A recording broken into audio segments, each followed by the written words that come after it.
sweet pound for pound. UFC thrills, stills nights get loud. Big EQP, that's how we get down.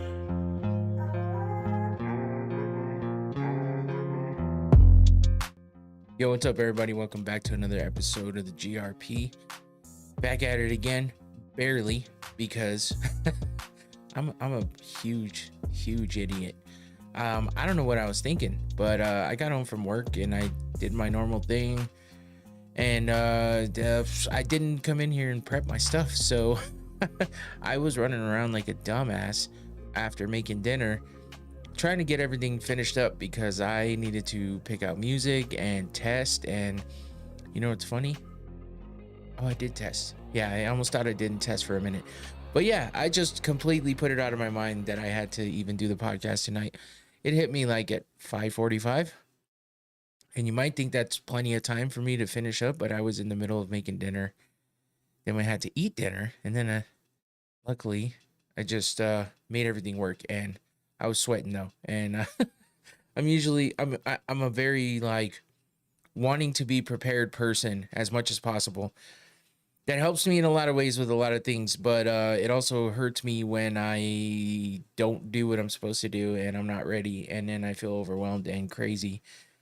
And life be lifing.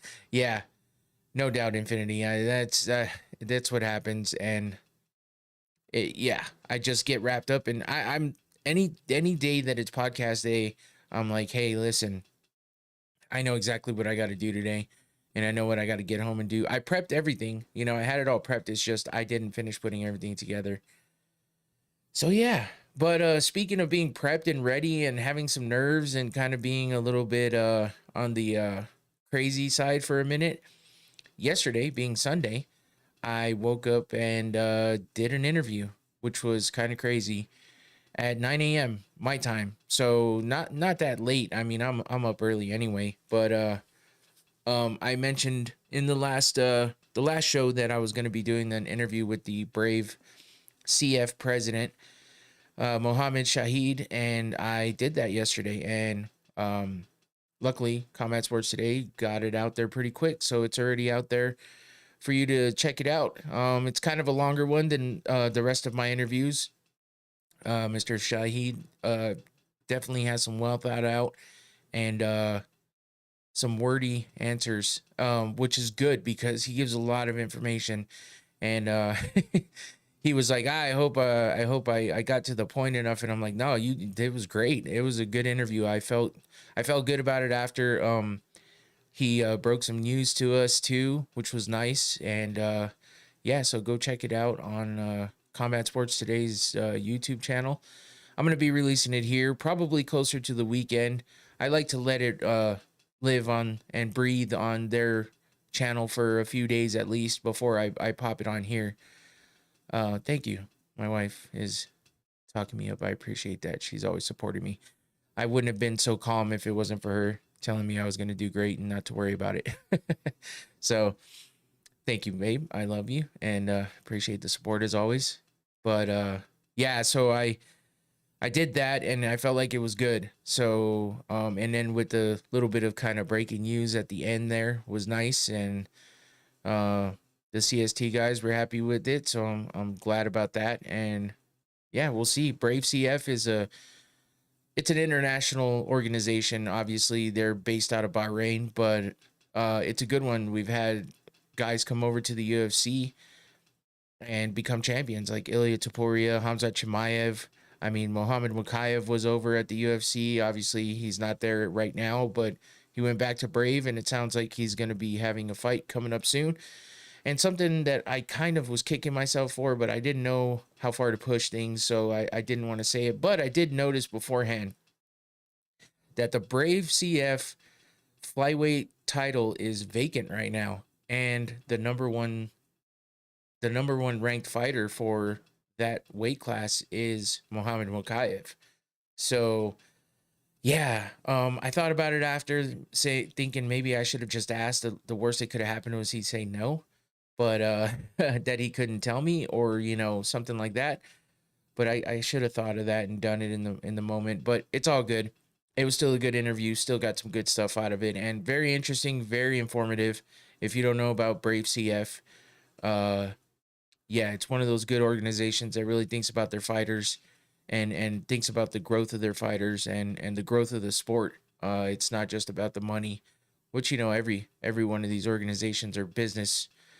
The business is always in the head and always up there in the how important it is, but they also seem to have their head on straight and wanting to think about things in a different way than most of these other organizations. So again, it's an interesting one. It's about, I don't know, close to 40 minutes, which I know sounds like a lot, but if you got a moment, you can always go check it out. Just listen to it in the background. Not a lot of visual things going on unless you want to see what he looks like and look at my goofy face some more. But um, yeah, you can do that. And if you want to wait, you can. It'll be on my channel later on in the week because we don't have anything going on this weekend except Brave CF does have their return to China happening on Friday. So that is Friday, September 19th, which is this Friday coming up. And yeah, they have their event going on. So, obviously they're not like the biggest organization out there as far as like with the most well-known fighters because they provide the fighters that become well-known. So it's definitely one of those ones where you can, if you see some standout fighters in that organization, you'll probably see them in the UFC shortly after. So it's a good one to check out if you're interested in diving a little deeper into the MMA world and seeing a little more, being a more of a hardcore fan, I guess, if you want to say, because a lot of quote unquote casuals don't watch anything other than UFC. And I don't fully agree with that for the most part, but I mean, it is the narrative on all that. So I guess I can't really fight it. I like that people are fans and, if they're fans of the sport I like, then it just means they might ask me something or it means they're going to possibly watch this show. So I can't complain too much. But yeah, Brave CF, it's a good organization and I enjoyed that interview. So go check it out. And yeah, that's it. Today was a crazy day of troubleshooting stuff and my brain was cooked, which is probably why I kind of came home and tried to unwind and relax a little bit. And then next thing you know, I'm freaking out, but that's all right. We're here and we're doing the damn thing. And I think everything will be all right. So, but yeah, it was a rough day. I know I say that a lot, but when you troubleshoot all day and you don't find a resolution for the most part at the end, you get real frustrated. But it looks promising for tomorrow. I did resolve one of my big problems today that I was troubleshooting, which was good. And then another portion of that is what we were waiting to do until tomorrow. And hopefully, fingers crossed, we are able to get that done. So, troubleshooting is no matter what it is. And, when it comes to this tech stuff here, when things go wrong in this studio, holy shit, it's crazy. And yeah, I freak out. And the guys that do the watch party with me, Josh and Clark, are a testament to that. They can let you know how crazy I get when things aren't going right, and my wife. But yeah, I just freak out a little bit, but it's okay. I compose myself after, and we do the show, and it's fun. So yeah, I know all about that as well. Yeah, Infinity knows what's up too because he's been in here with me. He's seen me behind the scenes, and he's also had the issues happening to him as well. So he knows what they're all about. It's tough. But, and you know what? I've been watching a lot of, maybe this isn't the most popular thing. Maybe I shouldn't say this so bluntly or whatever, or just put it out there, but had my own crap break too. Yeah, exactly. But I have been watching a little more lately, some IRL streams from a lot of these streamers that are popular out there. I can't deal with Neon. He's a bit much for me, but he's had people on his stream that I like. But there's other people out there that maybe you may not have heard of or you've just seen clips of or something. But I've been watching it just for, I don't know, it's entertainment in one way, but in another way, it's also a different aspect of what I do. And while I sit here in front of a camera, they do too, but they're usually playing games or reacting to clips or something. And then they go out on IRL stream too, where they're out walking around doing things. And And I've seen a lot of I like it because you see a lot of the background stuff, especially with the IRL streaming, and then watching them sitting at their setup too when they have problems there, they talk about it. And that's something I am interested in because I like to, not that I like to see other people have issues too, but when other people have those issues, to see how they deal with them. That's how I learn, and that's how I kind of figure out how I should maybe go about things. And it makes me feel a little better knowing that the people that are most popular, that have expensive equipment and get paid a good amount of money for doing what they do, and they do it all the time, that they still have the problems. And while I wish none of us had these problems and could just set our shit up and go at it, that would mean it would be even more saturated than it is right now, as far as people doing stuff like this online. And there might not be, I might not get seen as much as I do. So maybe it's not a good thing to wish for everybody having a good, easy way about it. But the main point is technology's a bitch. And as good as it can be for us, it can also be very, very annoying and very problematic, as we've seen with all the new AI stuff. That's problematic in its own way, but it can be very helpful too. And it could be helpful in the sport that I cover, MMA. It could be helpful in a lot of things. But, you know, when we get a little too far into it, it could also hinder a lot of things. And equipment price don't matter as much as these days. Content for the win. Yeah. Yeah, and you know what? I mean, I learned that because I was having fun buying all the new shit, buying all the cool equipment. But you know, once I got to the point that I'm at now, where I kind of have, I want little things here and there, but for the most part, I like my setup. And you know, there's a few things that might need some updating at some point. As of right now, and I should knock on some wood, I like what I have, and it all works for me. And yeah, the content is the thing that matters. So if people like it, and I've had good feedback here, so I appreciate that.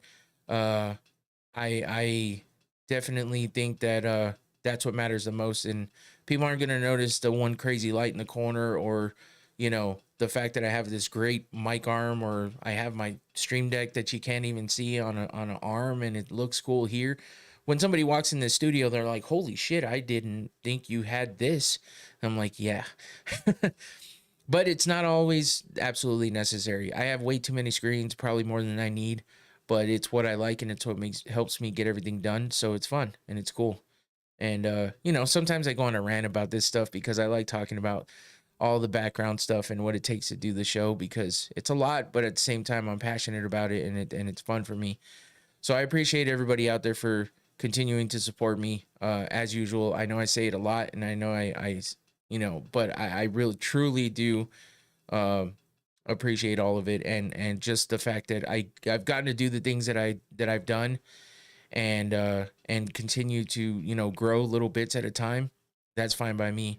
It makes it feel worth it, even though for me the passion about the sport and doing this stuff and putting this all together is what I like a lot. I also like seeing it grow a little and seeing that people enjoy my stuff. So thanks again for that. I just want to say it again, and I'll continue to say it always. If I ever stop saying it, somebody call me the fuck out and tell me, hey, get back to your roots, and remind people that you appreciate them for coming in and taking time out of the day to listen to my dumb ass talk about MMA. So in that case, I also want to thank my sponsor, as usual, Noctane Smelling Salts, because while I mean, it's really just an exchange of me shouting them out and telling you guys how good of a product it is, because it is, and I use it all the time, and they provide me with the product. You know, it's not like I get paid a bunch of money for it, and it's okay because I get the product, and that's what I like. And you know, for me to be able to say I have a sponsor is crazy. And also to be able to go to their website, and if you scroll all the way to the bottom on their main page, you see proudly sponsoring the Going Rounds podcast, and that's pretty fucking cool. So I'll take it. You know, it's better than nothing. So Noctane, thank you for that. Let me take a nice little whiff of this, and it is starting to wear out, so I'm gonna have to hit up the man soon and see if I can get a new bottle here. But it's usually an easy thing to do. So my fan did not turn off. There we go. Let's take a big whiff of this and get going.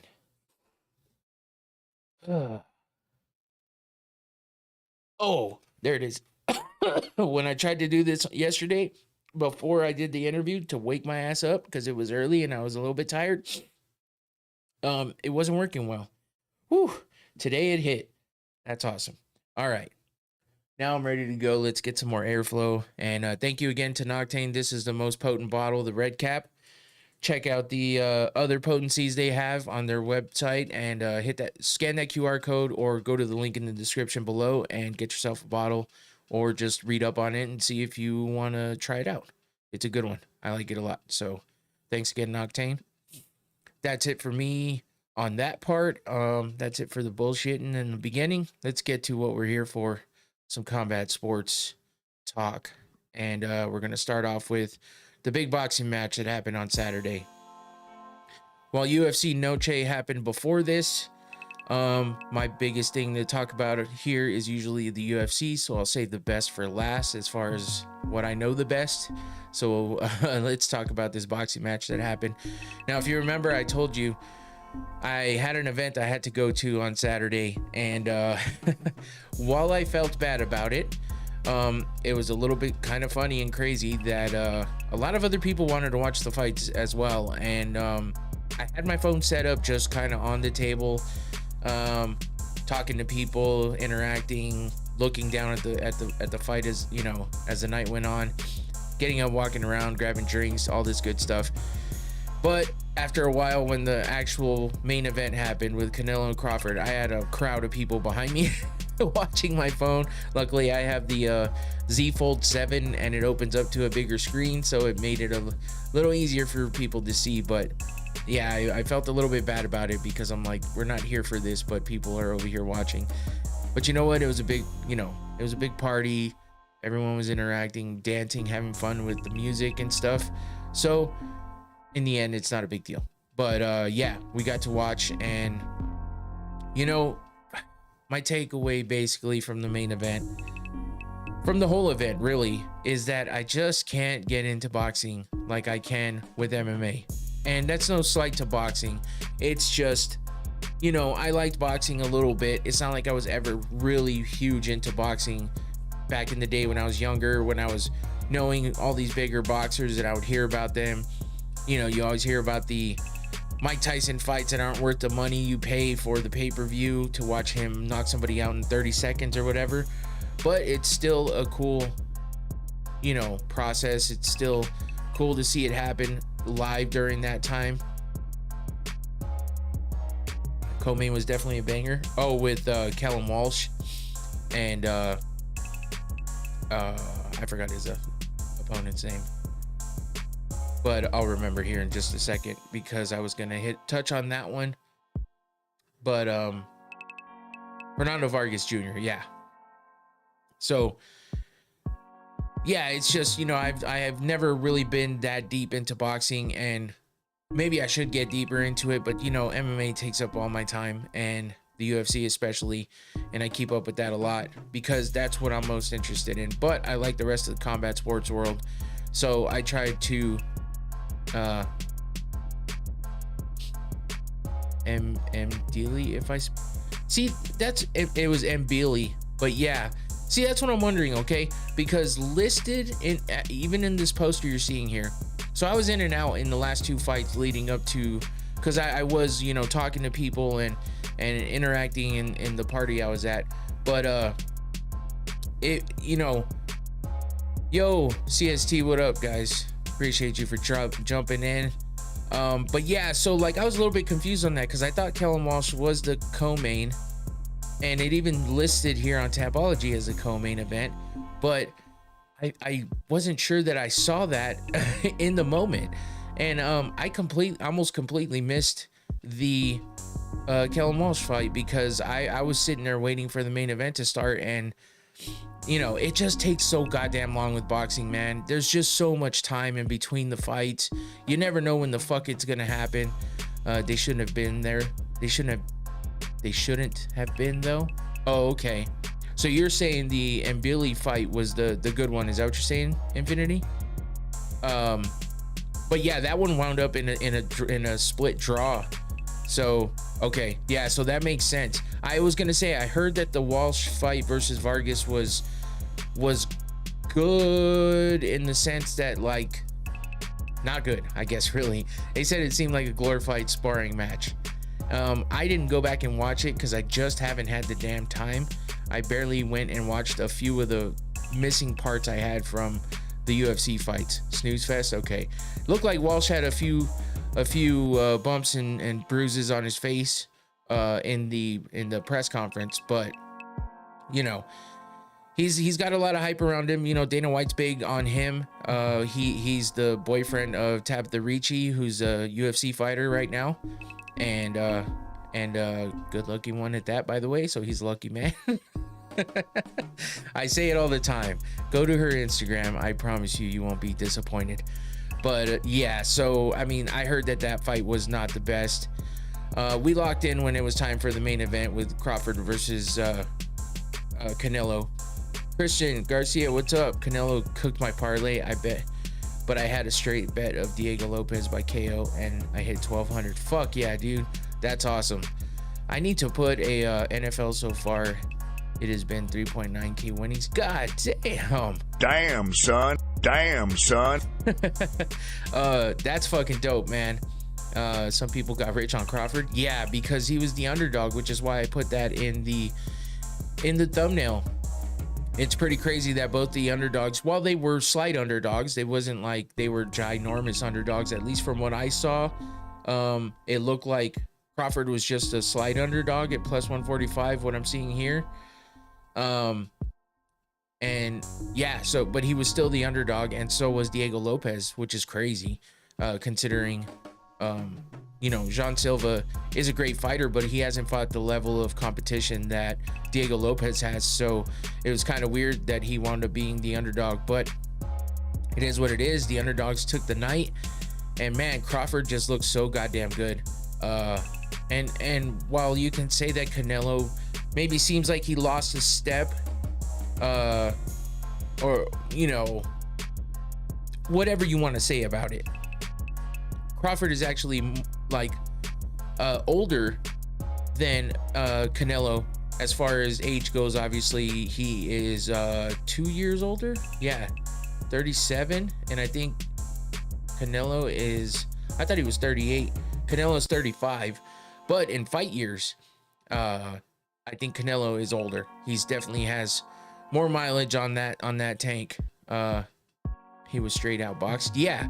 And you know, when you see the reactions of Canelo when he was getting hit with some of those shots that Crawford put on him, I was surprised, man, because he was really showing that it was like he was trying to play it off, but he just couldn't.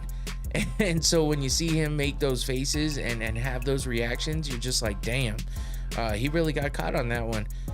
And you know, I think total, it seemed like, I don't know what the official was, but on the screen they were showing he only won like 4 rounds, maybe 3 rounds out of 12, which is, that's pretty damn good for Crawford, man. That showed some dominance. And now Crawford has become the first, I think he's the first male boxer to be undisputed in 4 weight classes or 3 weight classes.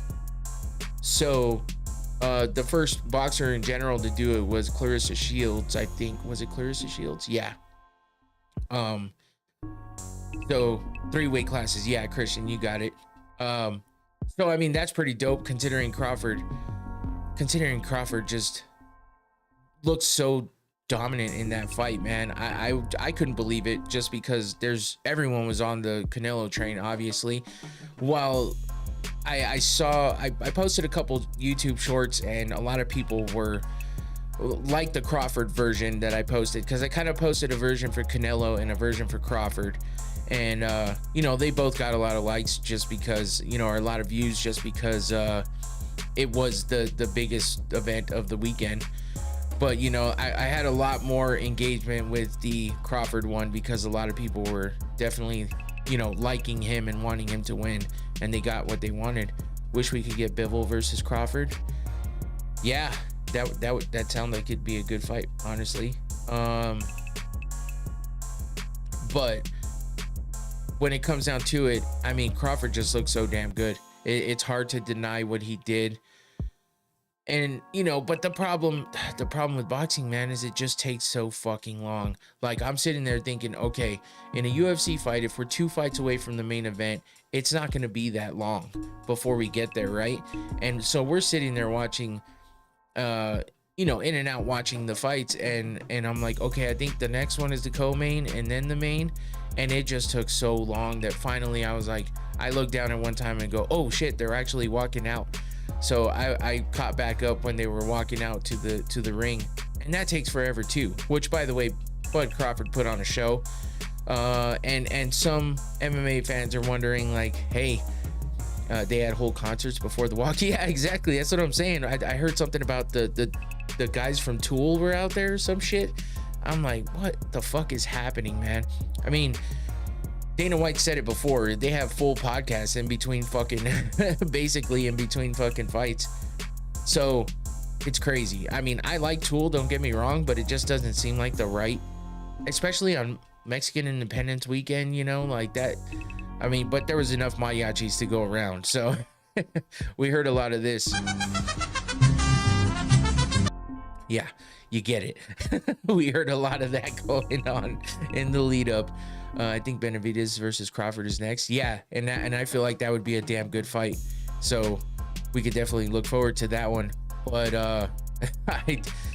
the Arabs wanted to make a whole presentation for Netflix. Yeah, no, that's the thing. I mean, more like this.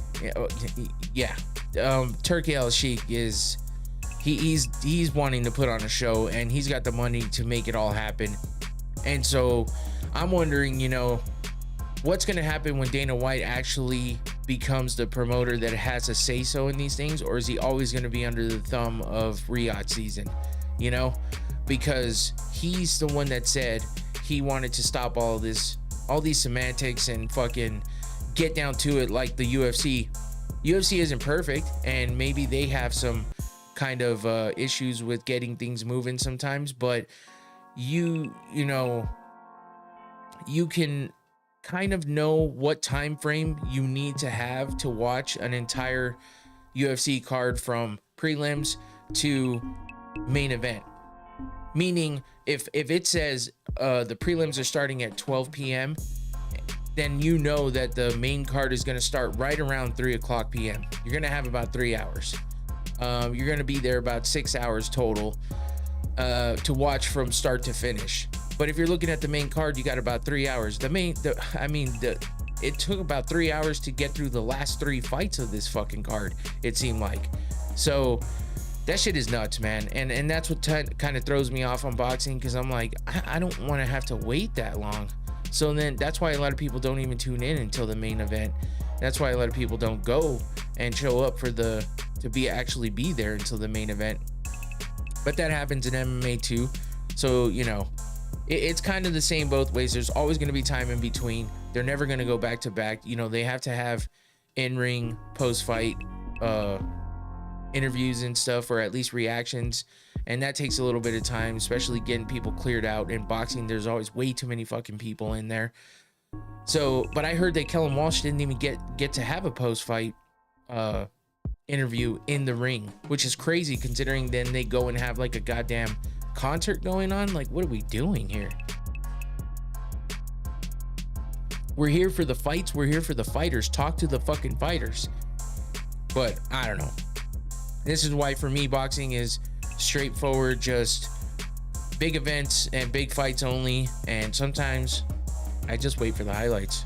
It's easier. It's easier to get through that and figure that out. His interview was after, not in the ring. Yeah, that's what I mean. It's like he had a post-fight press conference. My dogs are barking if you can hear that. I think Amazon showed up. I had some shit coming.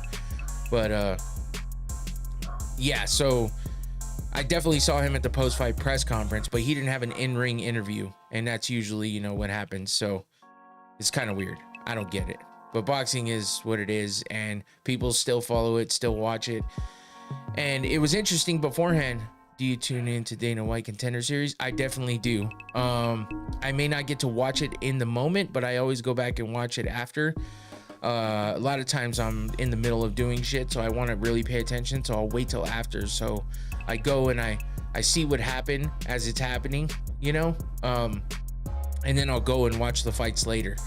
And I told myself I was going to be prepping for Dana White's Contender Series stuff, but this weekend was a little jam-packed, and I didn't even get a chance to figure out who was fighting this week coming up. But I like to do the recaps, so that you'll definitely see the recap for it, as I've done since week 1 this year. I've been recapping every week, so you see the recap on Thursday. So if you check it out, Christian, on Thursday, I'll be back to talk about whatever happened in Dana White's Contender Series, especially this week when we don't have any UFC fights. But yeah, I like Contender Series, man. That's what it's about. You fucking get in there, you fight, you have a few words after, and then you get the fuck out. And that's Contender Series is all about, just the fighters. And then afterwards, you get to see Dana talk to them and let them know if they're getting the contract or not. It's a cool way to do it. I like it, without all the bullshit of the Ultimate Fighter and all that shit. And then, you know, all the bullshit from the regular events sometimes too. It's a badass way to watch fights, and it's a badass way to see some fighters that you might see become champions later on, as we've seen in the past with Sugar Sean O'Malley, Jamal Hill, a few others that have done it. So it's a good show. Definitely want to watch that. And it sounds like Dana White wants to do something similar for boxing, so that'll definitely bring some eyes to boxing if he does something in that fashion for boxing.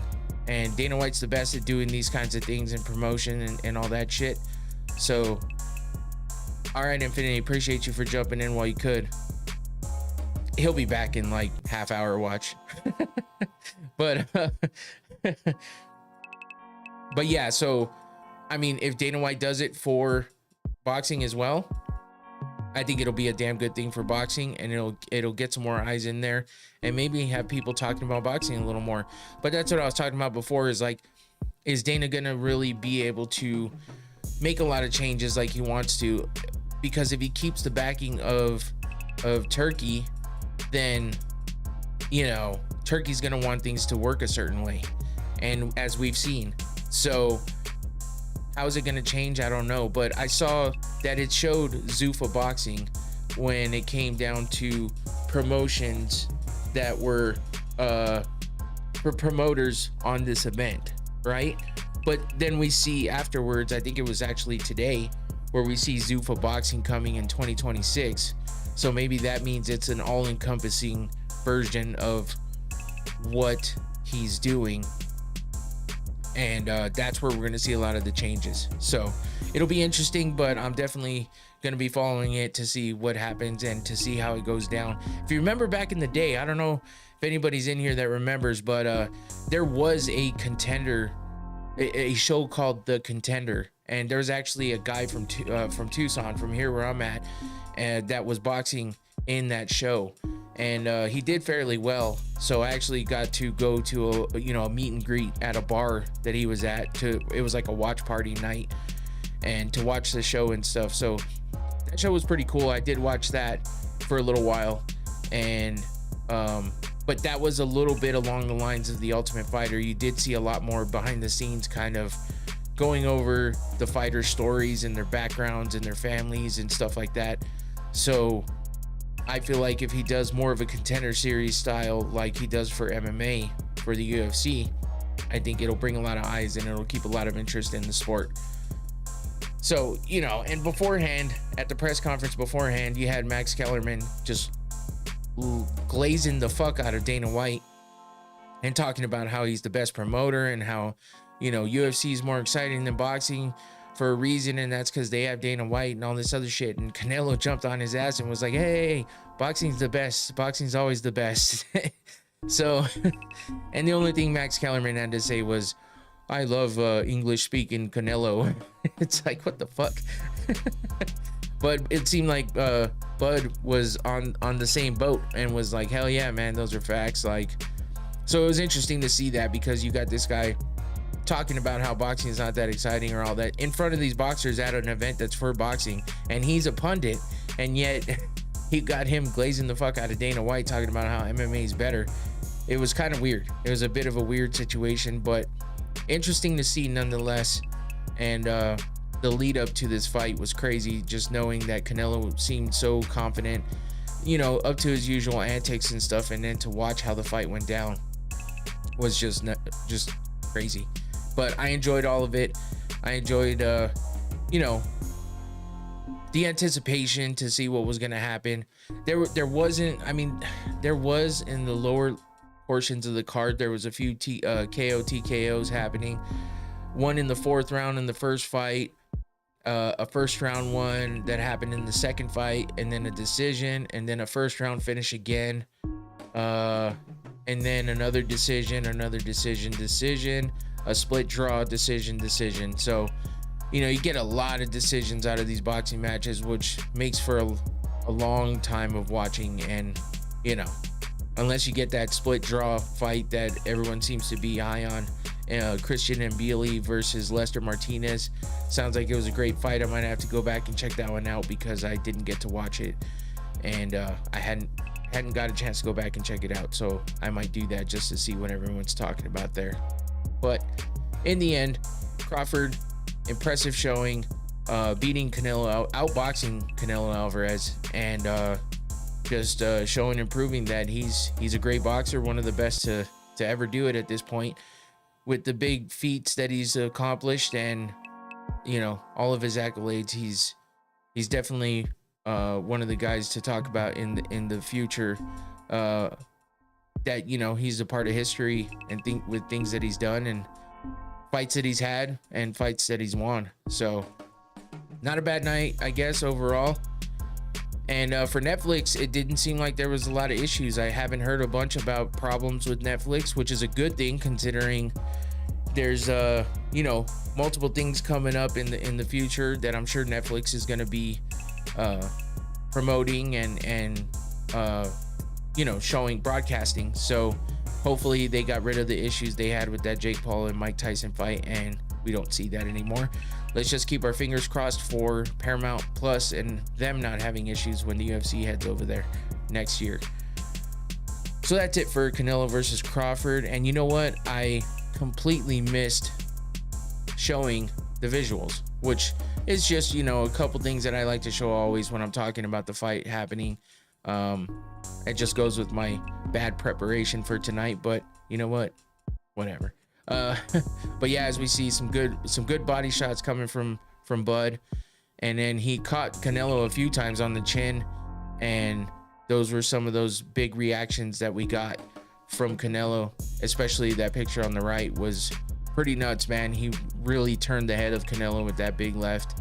So it was a good fight for Bud, and yeah, some people made some money if they bet on him because he was definitely the underdog. So congrats to Terrence Crawford.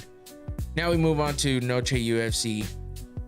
And man, what do we say about this one? Because here we go again with the Fighting Nerds. 2 weeks in a row, and two weeks of losing for the Fighting Nerds. Three out of the 4 major names in the Fighting Nerds camp lost in the past 2 weeks. It's so crazy. In the past week, really, because Saturday to Saturday. And you know, I don't, it's not fair to say, hey, they're done or fraud check or none of that shit. You know, just miss me with all that, because I don't care that much. It does suck to see them lose in the fashion that they did, and then when they all lose so close in time, like 2 on the same card, and the very next week we get another one losing. We saw when Prates lost to Ian Gary, and you know, that was, what was that really? Because I mean, it's not like Ian Gary just shut, I don't even know how I want to say that. He did do a damn good job, and I obviously beat him. There was no doubt about it. But I mean, Prates still wasn't like completely shut out, I guess, from that fight. But when you look at Kyle and Imavov, I mean, that was a shutout. Like, Kyle just couldn't do anything there. It just wasn't working for him. And then you see Roofy, or Hoofy, I guess it is. But when you see Hoofy getting choked out like that and not being able to deal with the wrestling and grappling, it's like, fuck, man, I hope you guys learn from this. because the undefeated ways of the Fighting Nerds are kind of gone at this point. So it's tough to, kind of. My phone's ringing and I'm trying to remember if I'm on call. I don't remember. I don't think I am this week, but we'll see. Anyway. Okay, I need to find out if Anyway, so with the Fighting Nerds losing, I think they'll be back. They have the talent, it's obvious, because they have the talent because we've seen what they've done in the past, and we know that they can fight. They just fought higher level opponents that they finally came across, and were able to, to finally meet up with, and they just couldn't handle it in the moment. Rufy just didn't know how to fight that type of opponent. Kyle, who knows, maybe that him dropping weight, him dropping weight earlier to be a backup fighter might have hurt him in that. I had kind of forgotten about that one leading up to it. So it kind of sucks that, that he dropped that fight with all that kind of a lead up. So, and then we heard Sean Strickland saying he went into camp with him saying, hey, he's kind of an idiot. Like he wouldn't train. He was supposed to be there to be my training partner. And, okay. He said he was supposed to be there to be my training partner and he didn't really do anything. So that one, yeah, it's like, what are we doing here? If that's true, then he wasted a big amount of time to wind up losing a big fight that he could have been lined up for a title shot.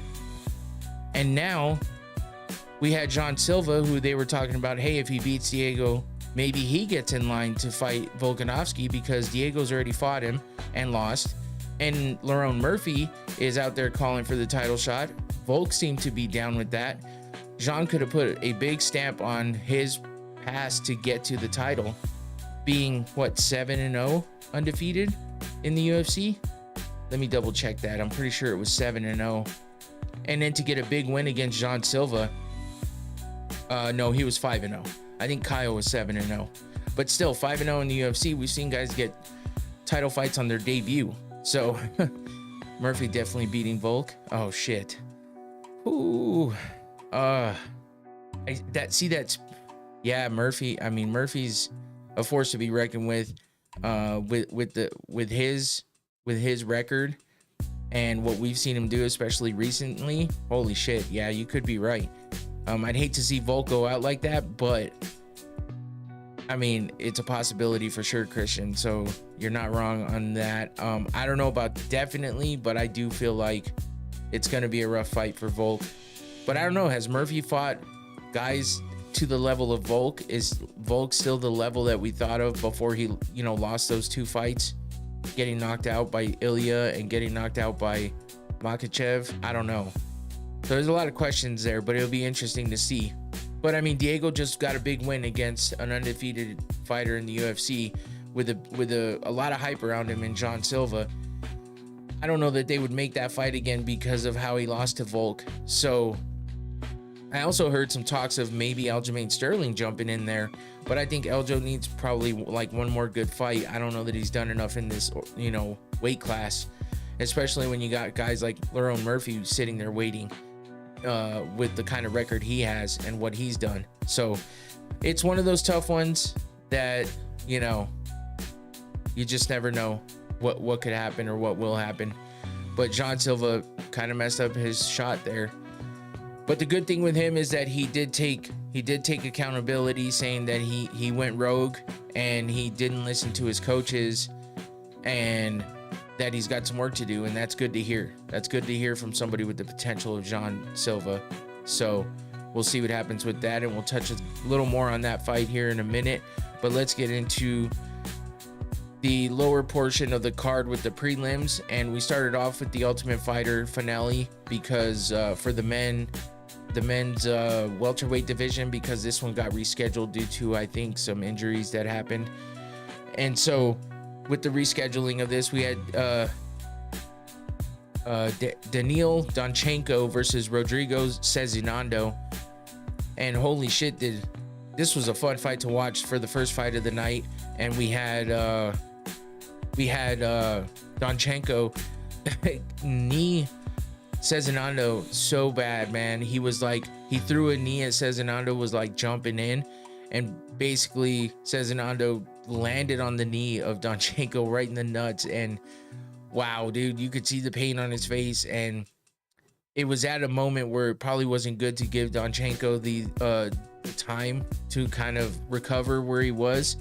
But as you can see, both of them got bloodied up, both of them got battered a bit. But it was only 4 minutes and 20 seconds into the first round when the fight ended. And that was after a big right hook from Donchenko, and he dropped Cezinando and finishes him on the ground with ground and pound, and becomes the Ultimate Fighter winner for this season for the welterweight division. Team DC, I think both these guys were Team DC.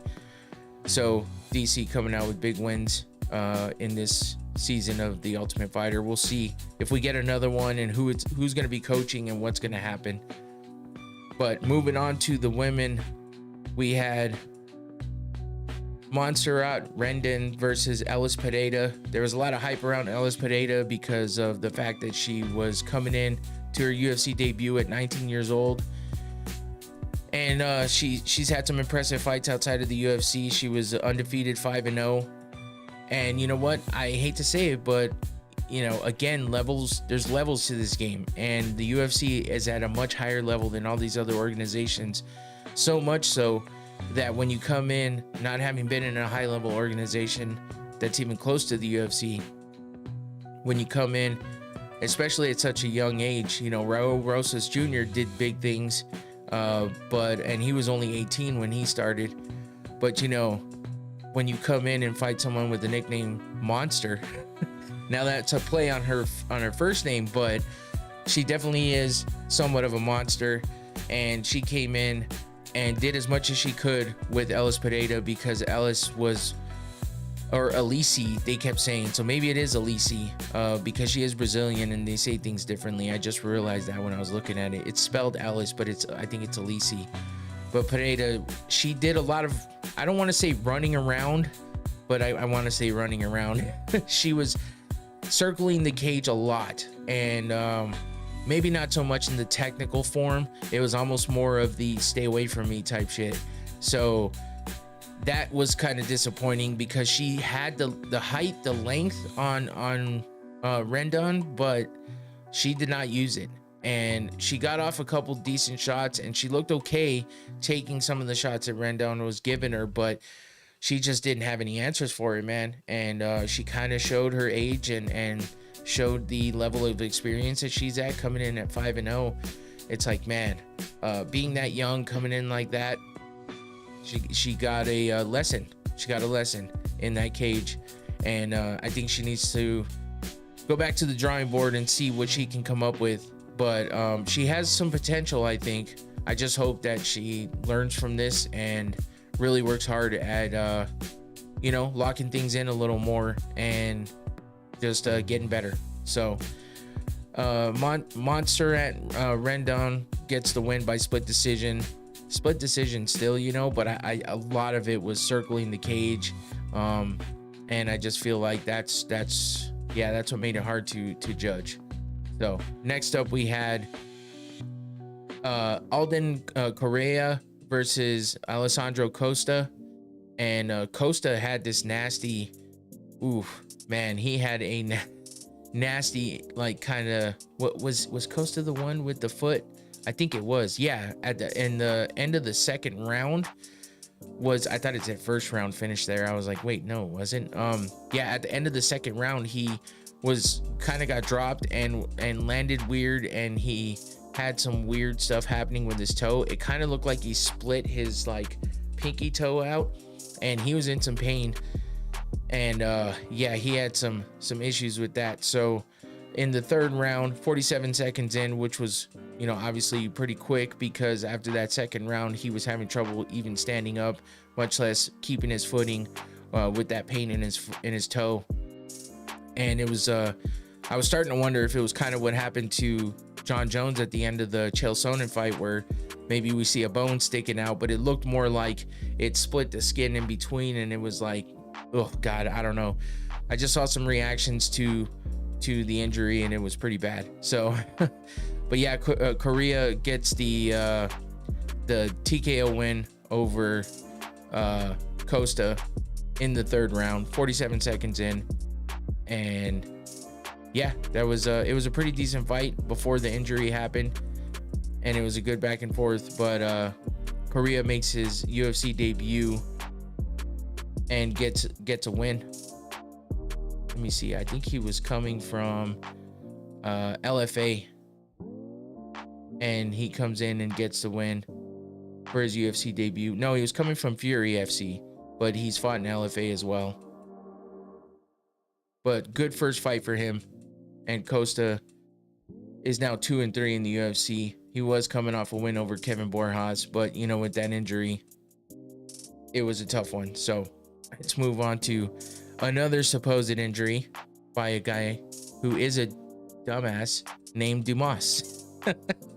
This is the guy who couldn't fight in his last fight because he couldn't get his ankle monitor taken off in time in order to make it to the fight. Because after his last fight, he decided to do a home invasion, armed robbery shit, all kinds of stupid stuff. And then the lead up to this fight, he's talking about how he's broke. He only has like $13 in his bank account because of all of his legal fees, and it's like, well, quit getting in trouble, you fucking moron. Maybe that would help. And you know, there's a lot of UFC fighters that have to, which I don't agree with, but they have to work a normal job in order to continue fighting. And it's usually the lower level guys, but you've seen some of the higher level guys also talking about money issues, and fighter pay is a whole thing that we've talked about before, and I don't really want to get into it now, but this guy's just a jackass.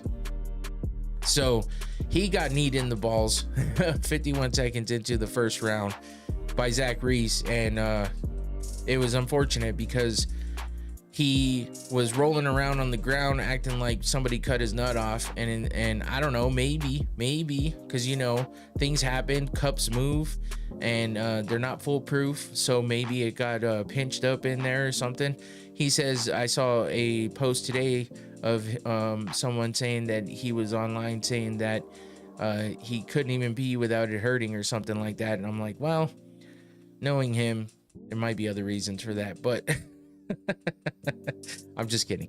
I'm just kidding. But this guy really is a dumbass. So I can't stand him, and I hated to see the theater he was putting on. But if he was in that much pain, I do feel bad for him. It was a nasty shot to the groin, but it was accidental, so it was considered a no contest. He wasn't able to continue, as you see in that right picture. Zach Reese, you know, apologized to him and stuff, which is nice of him, good sportsmanship, but it was shitty to see that fight not even get out of the first minute of the first round and have it end that way. So that's it for that one. Let's move on to Jesus Aguilar versus Luis Gurule, and this was a fun fight to watch.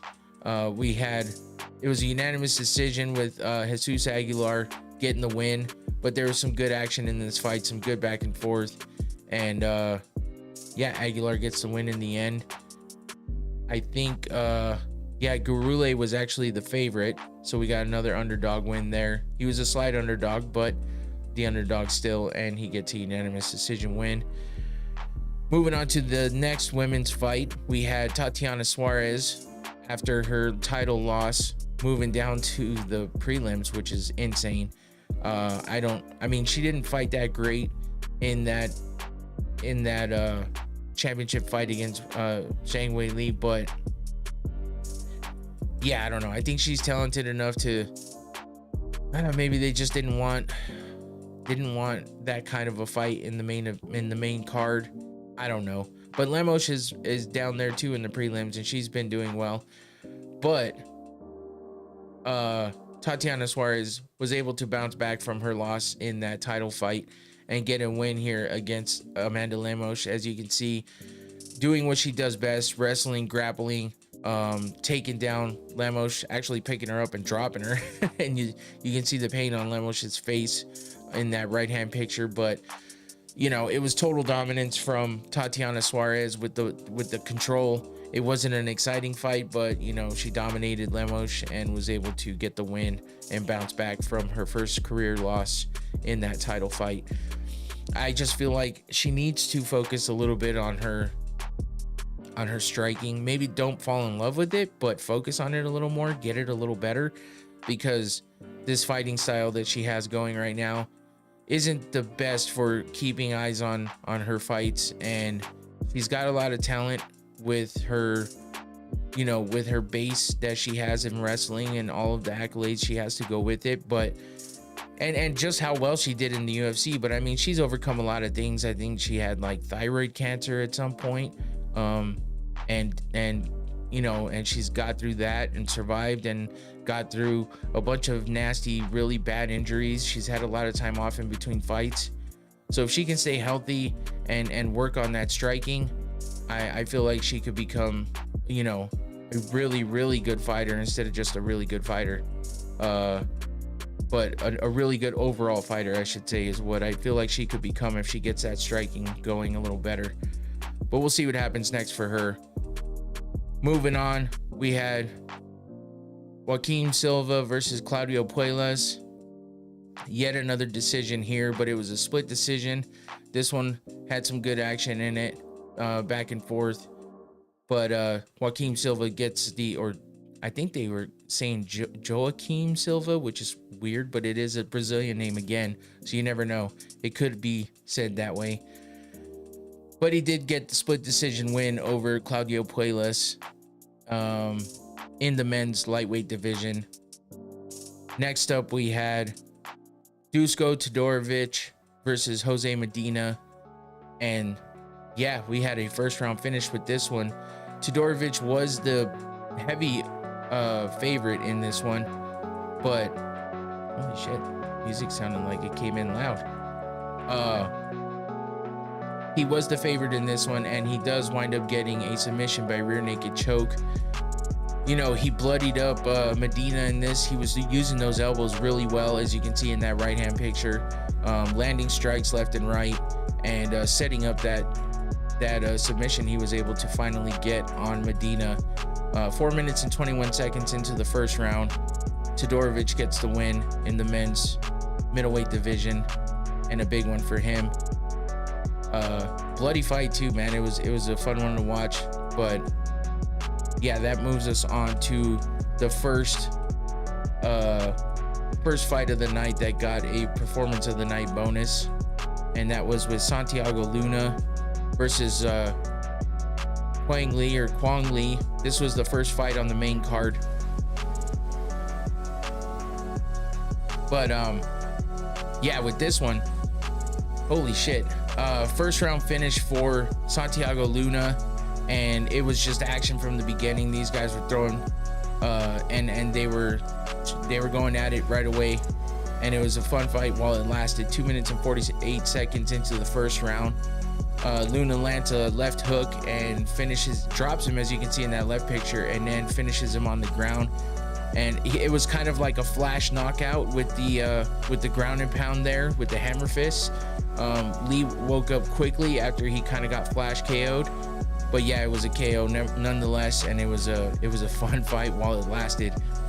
That was a good way to start the main card after a few decisions that were going on in there before that submission by Dusko Todorovic. And that leads us to the next fight in the main card, and that was Alexander Hernandez versus Diego Ferreira. Yet another fun fight, and this one Hernandez just showed up, man. He did well in the, you know, from start to finish. It was a tough fight against Ferreira, but he did make it to the second round. He was the underdog. It was nearly an even matchup though for the most part, but Hernandez comes in, gets a TKO win with the right cross to, you know, finish it on the ground, as you can see in that right hand picture. But yeah, he does get the finish and gets the win over Diego Ferreira. I think Hernandez was coming off of a win. Yeah, that Chase Hooper win. So this makes it 4 in a row for him. He beat Austin Hubbard, Kurt Holobaugh, both by decision. And then he finished Chase Hooper by TKO in the first round. Again, right cross to ground and pound with that one. And then for a second fight in a row, finishes with the same thing, a right cross to ground and pound. But this time in the second round against Diego Ferreira. And Ferreira drops his second fight in a row. His last fight was against Grant Dawson, where he lost by unanimous decision. So Hernandez making his way into, you know, a good win streak here with the 4th in a row. We'll see what's up next for him in the men's lightweight division. Make sure if you guys are still here, please hit that like button, you know, and jump in the chat if you want to discuss any of the fights that happened or any of the outcomes or anything else. Jump in the chat, it's open. Obviously I like to interact and I like to talk it up. So yeah, just don't forget to, you know, go click that like too while you're here, please. It takes a quick second. And make sure you share it or comment later if you're not here live, all that good stuff. I just want to take a second and say that, break up the monotony here for a second with a drink too. But we are in the main card, so, and we're getting through this. Let's talk about some Kelvin Gastelum versus Dustin Stoltzfus. And as we know, if you were paying attention, Kelvin Gastelum again with the fucking weight issues. The weight cutting is a problem for Kelvin. I don't know if it's ever gonna end for him. Now he's talking about fucking opening up a food truck or some shit and calling it weight miss or missed weight or some shit like that. You know, I get it, you know, making light of his problem, and but he really does have a problem. It's like, man, you have to get your weight under control. Like, you're supposed to be fighting at a higher weight class than you started at already, because you were forced to go there because you kept missing weight. And then you come in this deep into your career after all the other weight cutting problems, and you come in 5 pounds overweight. What the fuck is that? I mean, I'm surprised they let him fight, honestly. But Stoltzfus gets a big chunk of his winnings. I think it was something like 34% or some shit like that. But honestly, whenever you fight a guy that comes in that much off weight, the guy that missed weight usually wins. And yeah, he might have the motivation because he knows that he has to give up a percentage. So he might just be like, hey, fuck it, I come in heavier, I don't have to suffer anymore, and I get the win so that I get both my checks. Maybe that's the thought process, but it just seems weird, man. And it's kind of sucks that Gastelum was as high in the rankings as he was in the past. Could have had title shots. There's a lot of shit that could have happened with Gastelum with the way his career is gone. He just can't seem to get the weight issues under control, and this has happened so many times throughout his career.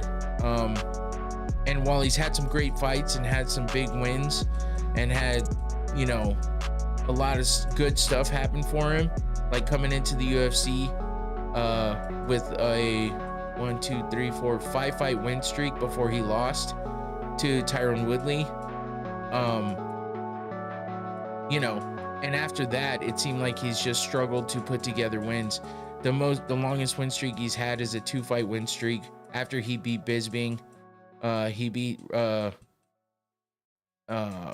what's his name? God damn it, Ronaldo Souza. But after that, I mean, he went on losing streaks, 3-fight losing streaks, 2-fight losing streaks, and then win loss. He was coming off a loss to Joe Pyfer when he coming into this fight. So it's just one of those things, man. He has so many issues with weight. He's 14-10 in the UFC. I just feel like he has potential to do so much better, but he's wasting it away with these weight cutting issues. And he says he wants to fight. He wants to fight at 170 because he thinks that's better for his build or for his size. but yet he can't keep the weight down, so he's forced to fight at 185, and then he can't even make the weight there. And it's like, how do you want to ever get back down to what was he at, 170 at one point? I think, wasn't he at 170? Because I don't think he's fought at 205, right? Trying to remember. Anyway, he's jumped between weight classes, and these weight cutting problems just sucks. I mean, he's an Arizona guy too, so I root for him, but it's hard to when you know that he's got all these issues with weight cutting, and you just wonder what issues he's gonna have next. But with this win against Stoltzfus, he gets a unanimous decision win. I mean, he looked pretty good during the fight, but you know, his body doesn't look great because he just can't seem to get the weight stuff in order. And you know, it's part of his job. It's being professional, keeping that weight down in between fights so that it's easier to make the weight later. So, but it didn't happen, and he loses a percentage of his winnings, and you know, but he comes out with the win. So it is what it is. Next up, we have Rafa Garcia versus Jared Gordon. And man, Jared Gordon just has the worst luck. He apparently, which I didn't know until today, he apparently got hit by a car, which is crazy. That's why he had that sleeve on his knee. But apparently he got like run into by a car, and it like hyperextended his knee or injured his MCL or some shit like that.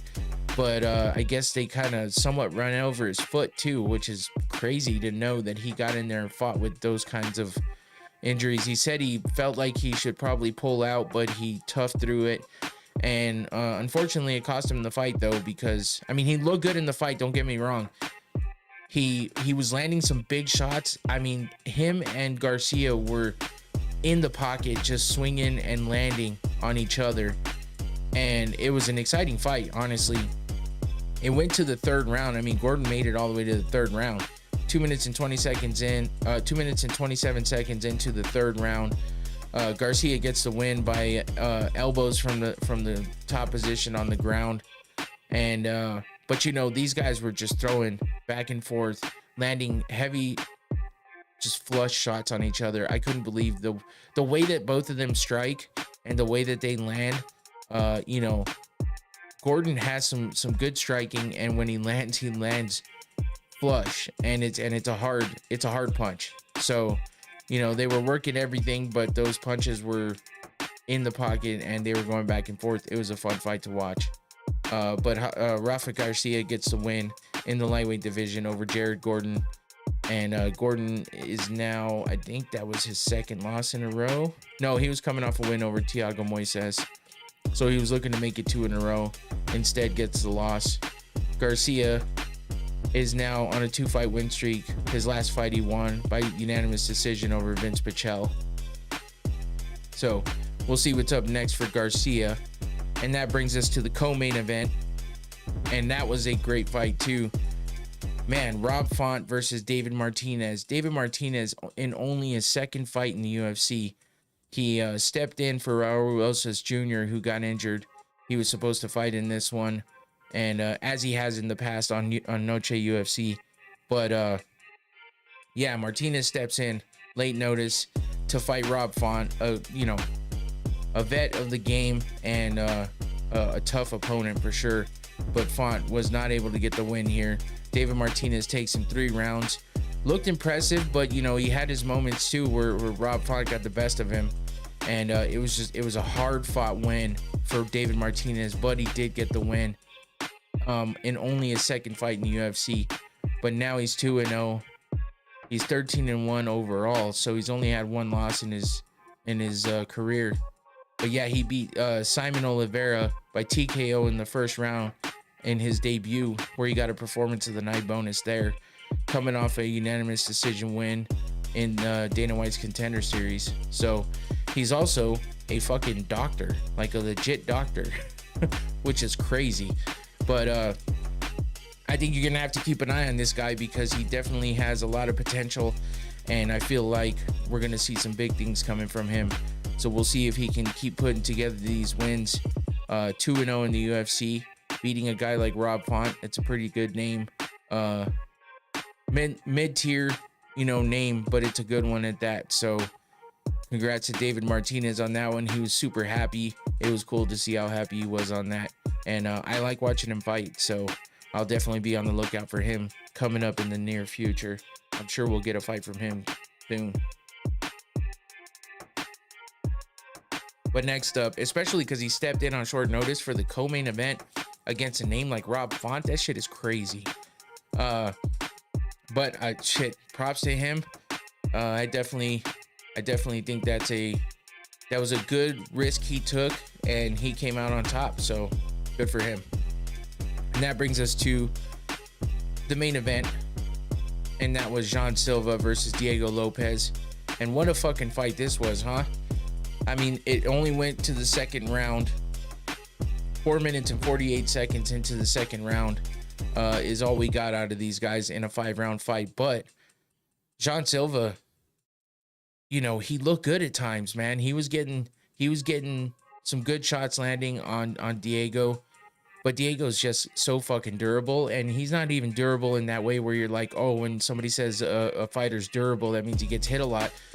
I say more he's durable in that way that when he gets hit, and he gets hit good, he's able to take it.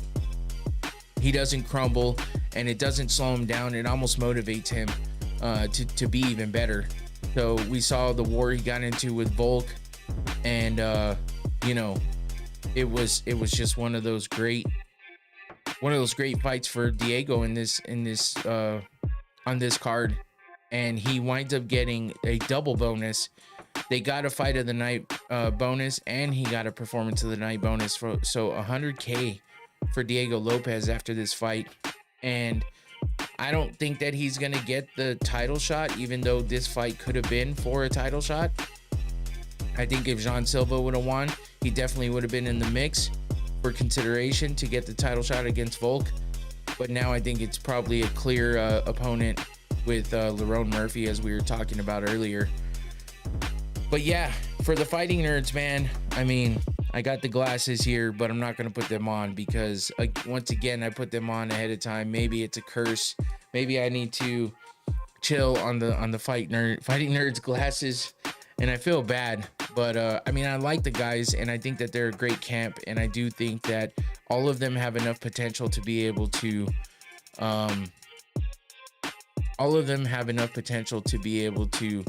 bounce back and go back to their winning ways. It's only one loss. That doesn't mean shit in MMA. But, you got all these fair weather fans and casuals that like to fucking talk shit and say they got fraud checked or that camp is over and blah, blah, blah. But, like I was saying earlier, Jean Silva coming out and saying that he went rogue and didn't listen to his coaches and that he's got some shit to fix. That's all taking accountability, and that's what the fuck I like to see from a fighter. There was a lot of bad blood in this fight when it comes down to the team itself against Diego Lopez. And Diego actually went and talked some shit to the corner because he said they were talking shit all through the lead up, and he didn't appreciate it. So, as you saw in some of the pictures, he jumped on the cage. He was like pointing at them and fucking flipping them off and shit. But I mean, that's entertainment for sure. But yeah, Jean Silva didn't like that, and he actually, after coming to a bit, because he wasn't knocked out cold, but he was definitely in a lot of he was in a bad way getting finished on the ground because he took that spinning back elbow. As you can see in that middle picture, he tried to throw the spinning back elbow, and Diego caught him in the chin. But Diego threw it later on in the fight, which I couldn't find any pictures of, but he threw it later in the fight. It was from a weird angle that we saw it on the broadcast, so it was tough to see at first. But yeah, he landed that spinning back elbow, dropped him, and then jumped on him with and finished him on the ground. I mean, Diego cut up Jean with those elbows and stuff earlier in the fight too, because Jean Silva's head was all torn up and there was blood all over the place. And yeah, it was a bloody fight, but it was an exciting fight as well. And Diego Lopez fucking did his thing.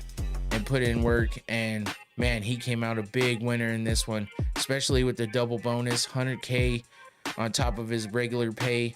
That's a hell of a way to come out of UFC Noche.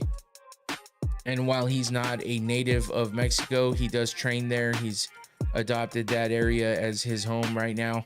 So, you know, he's got big ties to the Mexican culture and to Mexico. So, yeah, he's definitely repping it and claiming it at the moment. And, you know, it worked out for him and he did get the win. So it was a pretty good night of fights for the most part. I mean, ups and downs, good fights here, bad fights here. But, you know, for the most part, I felt like it was a decent night of fights. And if you watched boxing afterwards, you were kind of like, man, I'm bored. Because you just see some of these fights and you're like, oh man, like what the fuck are we doing here? Like only punches is so just, I don't know. It's really got to be a show to feel better or feel more exciting than the UFC. Unless it's all action, it's hard to watch them hugging each other, hanging on each other. You know, it's like MMA, most MMA fans don't even like watching the ground game when it happens, no matter how technical it is during these fights for the UFC. But man, boxing, there's nothing good about watching them kind of hang on each other and hug on each other. Nothing, because you can't even like come out of the clinch and throw an elbow or anything like that. So it makes it a hell of a lot tougher to watch that than it is to watch you know, fighters on the ground in the ground game, knowing that you can still throw punches and elbows and someone could pop up out of nowhere or throw in a submission. And yeah, with boxing, it's like either the ref breaks it up or you sit there and watch them dance around with each other. So it's kind of tough. And I'm not trying to just talk shit about boxing. I'm just saying there's a vast difference when you watch a bloody fight like the main event of the UFC, and then you go over to boxing and watch that kind of snooze fest that was happening. So if you like boxing, I'm sorry. That's just my feelings on that. But congrats to Diego Lopez for the double bonus, for the big win. And John Silva, I think, will be back for sure. I hope Hoofy learns from his mistakes and gets better with his takedown defense and his defense on the ground. And I hope Kyle just gets his head on straight and locks in for, you know, a comeback win and makes his way back to a possible title shot. As far as Carlos Prates goes, for the Fighting Nerds, he already bounced back with a big win. That spinning back elbow he got not a couple weeks ago, I think, on the same card that Lerone Murphy did it. So, you know, he's already back to his winning way. So, again, I have hope for these guys. I'm not giving up on them. I like them all. I like the gimmick. I like all of it. So, they just hit a rough patch, and it's time to, you know, learn from that and get better. So, as far as Diego Lopez goes, I don't think he's going to get that title shot, but if some, you know, things could happen and he could wind up with a rematch with Volk, who knows? But he put on a great performance on this night, and congrats to him for that big win and the bonuses.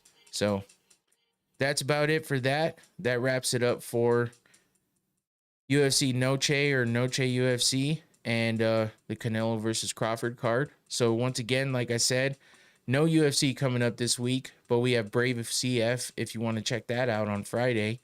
Gonna have to look up how to look. I think they have an app that you can watch it on. I'm not sure what their pay structure is, if it's behind a paywall or if any of them are free. I'm not exactly sure, but they are leading up to their 100th kind of milestone event coming up, and you know they got some big things coming up. So go check out my interview with Mohammed Shahid, who is the president of Brave CF. That's over on the Combat Sports Today YouTube channel. I will be releasing it here later on this week as well. So you can watch it over there or wait until I release it here. Watch it here, but you can go like and subscribe to Combat Sports Today as well. CS Today News, I think, is how it is listed on YouTube, but I'm sure if you Google Combat Sports Today, you'll find it, or just search it in YouTube. But yeah, that's how I get my interviews. They hook me up and have me interviewing people, fighters and presidents of organizations and stuff. It's pretty fucking cool. So I always appreciate all the support. So if you want to go check that out, please do that and support me by liking it and showing love. That'd be much appreciated, and keep doing that here for this channel as well. Thank you to everybody in the chat, my wife, Infinity, Christian Flores, Garcia, appreciate you as always. CST making their way in here at 1.2. Thanks to everybody. Come back on Thursday and we will discuss we'll recap Dana White's Contender Series from this week. I'm pretty sure they're having one, and we'll see what else I come up with to go over. If you got any ideas, drop them in the comments if you're listening to this later, or just come back and drop a comment and tell me what you might want to see for, you know, off weeks like this week coming up, because there's no UFC this weekend. So yeah, that's it for me. I'm out of here. Take it easy. Peace.